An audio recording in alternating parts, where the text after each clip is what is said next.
À tour de rôle, ce sont 6 nouveaux véhicules remis la semaine dernière à leurs nouveaux propriétaires qui ont bénéficié ce 7 mai 2024 des vignettes. Cette opération s'inscrit dans le cadre du projet Un taxi, un emploi, un avenir.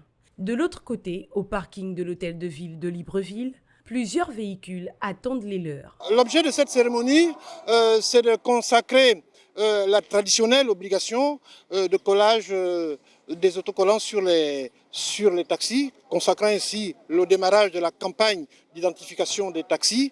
Ceci avec pour objectif 3 points en ligne de mire. Le premier point, c'est que la loi dit que la période légale de mise en conformité, c'est du 1er janvier au 31 mars. Le deuxième point, c'est une mise aux normes, parce que cela permet à nos adhérents, aux transporteurs, de se mettre en règle.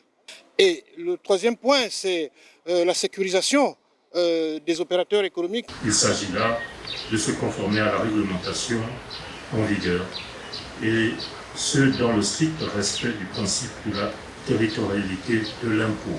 Ces véhicules pourront circuler dans le Grand Libreville en toute liberté, car la limite de territorialité ne s'applique plus ici. Les vignettes permettent aussi, à vue d'œil, de voir que les quotas qui ont été attribués à chaque commune qui compose le Grand Libreville ont été respectés. Un quota de communes dans lequel se retrouve Marcel, gabonais et âgé de 31 ans, qui se dit être satisfait de cet apport.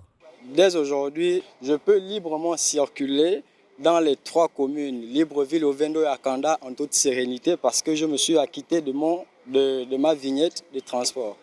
Bénéficiant d'un code QR permettant de lutter efficacement contre la falsification des vignettes, les agents de contrôle peuvent ainsi améliorer la base de données des transporteurs.